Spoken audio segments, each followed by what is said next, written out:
Hi friends, అందరికి నమస్తే. Arun Shiva @ YouTube channel స్వాగతం. నేను మీ కేఎస్ వరప్రసాదను. నేను మీకు ఈరోజు ఈ వీడియోలో మనం భవిష్యత్తు అవసరాల కోసం కొన్ని మన సొంత అవసరాలకి కొన్ని అనేది జాగ్రత్తగా ఆచితూచి వాడుకోవాలి, పొదుపు చేయాలి, జాగ్రత్తగా ఉండాలి. అవి ఏమిటో చూద్దాం. మనం ముఖ్యంగా 4 విషయాలు, ఒక బయట విషయాలుగా ఏంటంటే నీటిని అనేది చాలా జాగ్రత్తగా వాడుకుంటేనే భవిష్యత్తు తరాలకి అనేది మనం ఇబ్బంది పడకుండా ఉంటాం. ఇప్పుడు భవిష్యత్తులో మనం కొన్ని దేశాల్లో మనం బాత్రూమ్కి వెళ్ళినా సరే కాగితాలు వాడతారు. అక్కడ పరిస్థితి వాళ్ళది. అలాగే మనకి స్వేచ్ఛగా, మన భారతదేశం స్వేచ్ఛగా నీరు, గాలి అన్నీ స్వేచ్ఛగా ఉన్నాయి ప్రస్తుతం. కానీ భవిష్యత్ తరాల్లో ఇబ్బంది రాకుండా ఉండాలి అంటే మనం ఇప్పుడు మన బాధ్యతగా జాగ్రత్తగా ఏమిటంటే నీరు, అలాగే రెండోది విద్యుత్తు. కొంతమంది ఇళ్లలో అనవసరమైన చోట కరెంటు అలా వదిలేసి చేస్తుంటారు. మీరు వాడనివి స్విచ్లు కట్టేయండి. టీవీ పెడతారు, రిమోట్లో టీవీ ఆన్ అవుతుంది, ఆపేస్తాం. నైటు పడుకునేటప్పుడు టీవీ బ్యాక్ సైడ్ ఉన్న స్విచ్ కట్టేయండి. సెల్ ఫోన్ అవ్వగానే సెల్ ఫోన్ స్విచ్ కట్టేయండి.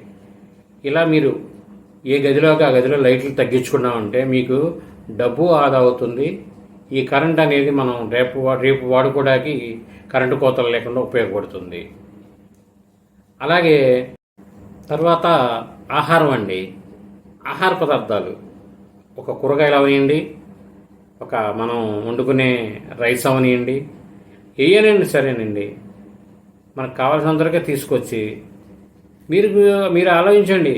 ప్రతి ఇంట్లో ఒక మనిషికి సరిపడా ఆహారం అనేది ప్రతిరోజు పారేస్తుంటారు.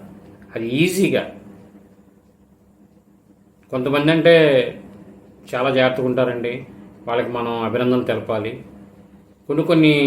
కొంతమంది ఏంటంటే ఒక అంచనా లేకుండా కొద్దిగా ఎక్స్ట్రా ఉంచి కొద్దిగా వేస్ట్ అవుతుంటాయి. అలా కాకుండా వాటిని కొద్దిగా తగ్గించి నియంత్రణ చేసి వేస్ట్ అవ్వకుండా ఆహార పదార్థాలు అనేది చూడండి. ఇవి 3 సమాజానికి సంబంధించినవి. తర్వాత ఏమిటంటే మన వ్యక్తిగతంగా ఏంటంటే మాట అనేది చాలా ఆచితూచి అనేది మాట్లాడాలి. అది చాలా జాగ్రత్తగా ఉండాలి. ఎందుకంటే ఇప్పుడు బయట మనం ఎక్కడ చూస్తున్నాము, ఊరినే గొడవలు అవుతున్నాయి. దేనికండి? మాట్లాడడం చేతరాకే, గౌరవించడం చేతరాక. ఇప్పుడు వాళ్ళు ఏం మాట్లాడుతున్నారో వారికే తెలియదు. ఇతర వ్యక్తులు కనీసం మినిమం గౌరవించాలని కూడా తెలియదు. ఇప్పుడు ఆ విధంగా తయారవుతున్నారు. దానివలన మాట అనేది తగులకి కారణం అవుతుంది. అలాగే మన విషయాలు, వ్యక్తిగత విషయాలు కూడా కొంతమంది ఫ్రెండ్స్తో వాళ్ళతో షేర్ చేస్తుంటారు. ముఖ్యమైన విషయాలే షేర్ చేయాలండి. వ్యక్తిగత విషయాలు షేర్ చేయకూడదు. పర్సనల్ విషయాలు, కుటుంబ విషయాలు ఎట్టి పరిస్థితుల్లోనూ షేర్ చేయకూడదు. మన తల్లిదండ్రులతో మాట్లాడుకోవచ్చు, మన కుటుంబ సభ్యులు తల్లి కానీ తండ్రితో కానీ సంప్రదించుకొని మాట్లాడుకోవచ్చు.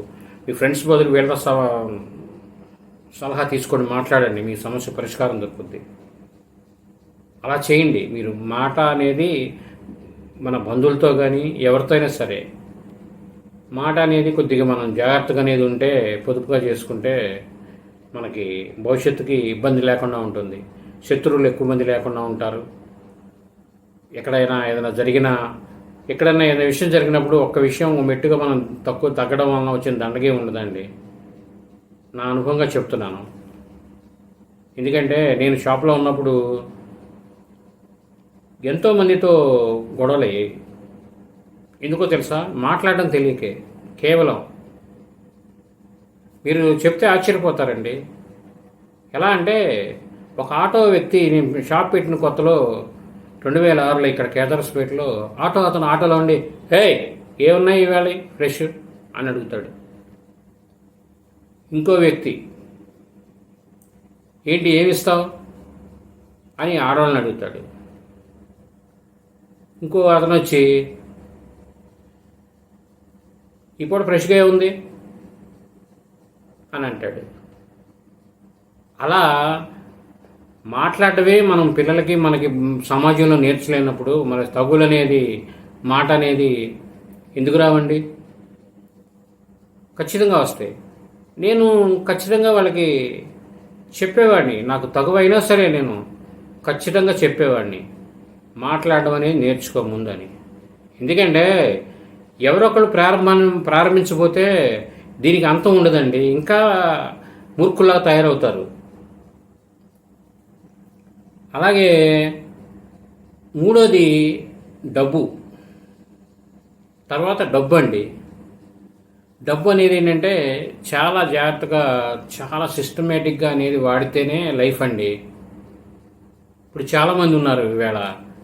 ఇప్పుడు మనం కిరాణా షాపులో పట్టి ఉంటుందండి, నెలకి కావాల్సినంత వరకే మనం తెచ్చుకుంటాం. అంటే నెలకి ఒక కుటుంబానికి 4,000 రూపాయలు, ఒక నలుగురు ముగ్గురు ఉన్న కుటుంబానికి ఓన్లీ కిరాణా సరుకులేనండి 4,000 రూపాయలు సరుకులు తెస్తున్నారనుకోండి కిరాణా షాపులో. ఇప్పుడు ఈ డీమార్ట్లు వీటిలో వలన ఏమవుతుందంటే 4 సబ్బులకి 1 సబ్బు ఫ్రీ అని ఇలా అని అదనంగా కొనుగోలు చేయడం, అదనంగా 4 సబ్బులకు 1 సబ్బు ఫ్రీ కొనడం వలన మంచిదే అండి, 4 సబ్బుల మీద 1 సబ్బు మిగులుతుంది. కానీ అనుకోకుండా వాటిలో ఒక అనవసరమైన వస్తువును మనం కొంటాం, అక్కడ మనకి వేస్ట్ అవుతాయి డబ్బు అనేది. అది మనకి అవసరం లేనిది కొంటాం, అదనమాట. అక్కడ మన రూపాయి అనేది అలా వేస్ట్ అవుతుంది. కాబట్టి ఆన్లైన్లో కొనుక్కోవడం మంచిది కాదు అని నేను చెప్పనండి. ఆన్లైన్లో కొనుక్కోవచ్చు చక్కగా, కానీ కావలసినంత వరకు పొదుపుగా జాగ్రత్తగా చూసి, అది కూడా మనం ఓకే నొక్కినప్పుడు ఒక రేటు ఉంటుంది, క్లోజింగ్లో మనం పేమెంట్ చేసేటప్పుడు ఒక రేటు మారుతుంటుంది. మీరు అది గమనించుకోవాలి. అలా చూసుకుంటారు. సడన్గా ఒక ఐటెంకి 2 ఐటెంలు పడుతుంటాయి. ఈ ఆన్లైన్లో కొనేటప్పుడు అలా చూసుకోవాలి మనం. మళ్ళీ మనం రిటర్న్ పెట్టుకోవడం ఏనే తలకాయ నొప్పి. కాబట్టి ఈ ఆన్లైన్ కొనుగోలులో కూడా ఆదాయం జాగ్రత్తగా చూసుకుంటూ ప్రతి విషయంలో ఉదయం ఉందండి. ఇప్పుడు నాకు మేము అంటే భార్యాభర్తలు వ్యాపారం చేస్తా, మేము ఫుడ్ ప్రిపేర్ చేసుకొని పొద్దున్నే టిఫిన్ అనేది వేసుకోలేక బయట తీసుకొచ్చి వాడుకునేవాళ్ళం. వ్యాపారం అంటే కార్ఖానా నైట్ 12 1 గంట అయ్యేది, మనకి ఉదయాన్నే లెగిసి మళ్ళీ కార్ఖానా చేసుకోవడం వలన కొంతమంది అవకాశం ఉన్నవారు కూడా ఈ టిఫిన్ సెక్షన్ అనేది బయట చేసుకుంటున్నారు తెచ్చుకొని. అది నిదానంగా తగ్గించుకుంటే కనబడకుండా మీరు పూట మీరు తెచ్చుకునే డబ్బులు పెట్టి సాయంత్రం పూట కూడా టిఫిన్ మీరు చేసుకోవచ్చు. నైట్ టిఫిన్ కూడా దానిలో డబ్బులు వస్తుంది, క్వాలిటీ ఉంటుంది, ఆరోగ్యం ఉంటుంది, నచ్చిన ఆయిల్స్ వాడుకుంటారు. కొంతమంది ఎలా ఆలోచిస్తారంటే అండి, ఇప్పుడు ఆ టిఫిన్ సెక్షన్ చేయడం వల్ల కొన్ని అంట్లు అనేవి వస్తాయి, కడగాల్సిన సామాన్లు వస్తాయి, అంట్లు కడగడానికి మనిషిని పెట్టాలి, ఇవన్నీ ఎందుకు అనుకుంటారు.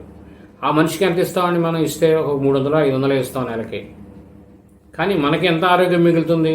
కాకపోతే కొద్ది శ్రమ తప్పదు. ఆరోగ్యం కావాలంటే శ్రమ తప్పదండి. ఇప్పుడు అనారోగ్యం వచ్చిందండి, హాస్పిటల్కి వెళ్తున్నాం, 4 గంటలు 5 గంటలు పడుతుంది. వెళ్ళిన తర్వాత లైన్లో 1 గంట, వెళ్ళిన తర్వాత టెస్టులకు 1 గంట, తర్వాత చూపించుకోవడానికి 1 గంట, ఇంటికి రావడానికి 1 గంట, 4-5 గంటలు పడుతుంది అనారోగ్యం వచ్చినప్పుడు. ఎప్పుడు అనారోగ్యం వచ్చినప్పుడు 5 గంటలు మనం ఖర్చు పెట్టుకునే దానికంటే ఇప్పుడు ప్రతిరోజు 1 గంట 1/2 గంట ఖర్చు పెట్టుకుంటే ఆరోగ్యం అనేది వస్తుంది కదా మనకి. అలాగే ఇది శ్రద్ధ వహించాలి. ఎందుకంటే నాకు ఆయన ఒక వ్యక్తి మంచి వెల్విషరండి. ఆయన పెద్ద ఆయన, నా మీద పెద్ద ఆయన, ఒక 10-15 సంవత్సరాలు పెద్ద ఆయన ఇప్పుడు లేరు. ఆయన నాకు చెప్పేవారు, ఎందుకు ప్రసాద్ డబ్బులు వేస్ట్ చేసుకుంటావు దేనికి, కడుపు నిండా తిన్నట్టు ఉంటుంది, మంచిగా క్వాలిటీగా తిన్నట్టు ఉంటుంది, ప్లస్ నీకు సాయంత్రం టిఫిన్ కింద వాడుకోవచ్చు, చాలా తక్కువ పడుతుంది అని చెప్పేవారు. ఎక్కడండి అని చెప్పి మేము అశ్రద్ధ చేసేవాళ్ళం. అంటే మాకు వ్యాపారం చేసి ఇప్పుడు భార్యాభర్తలు ఇద్దరు ఉద్యోగాలు చేసేవాళ్ళు అవకాశం ఉండదండి. అవకాశం ఉన్నవారికి నేను చెప్తున్నా. అలా రూపాయి అనేది భవిష్యత్తు అవసరాల కోసం పొదుపు చేసుకోవాలి. ప్రతి దానిలో ఆలోచించాలి.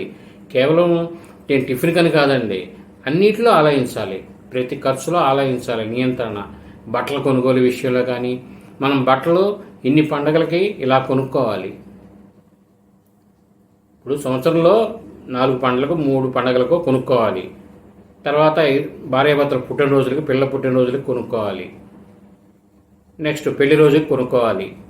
ఇలా కొన్ని అనేది జీవితంలో కరెక్ట్గా నిర్ణయించుకొని ఆ బట్టలకు కూడా ఒక నిబంధనగా వెళ్ళాలి. ఎప్పుడు పడితే అప్పుడు మనకి ఇప్పుడు ఏదైనా బోనస్ కింద 50,000 వచ్చిందనుకోండి, ఎమ్మటే దాన్ని ఇటువంటి చిన్న వాటికి కేటాయించకుండా దాన్ని ఒక గోల్డ్ లాంటిదో దేని మీద పెట్టుకున్నారనుకోండి, మీకు భవిష్యత్తుకు ఉపయోగపడతాయి. అలాగే కొంతమంది తెల్లారు లేస్తే ఏం లేదు, ఫోన్ తీసుకుంటారు, ఏదో ఒకటి ఆర్డర్ పెడతానే ఉంటారు. దేనికండి? వేస్ట్. ఇప్పుడు బట్టలని వేస్ట్ అవసరాన్ని వరకే చేయాలండి. ఇప్పుడు ఒక జత ఒక బట్టలు అనేది ఎంతకాలం వాడచ్చు అనేది మీరు నిర్ణయించుకోండి ముందు ఒకసారి.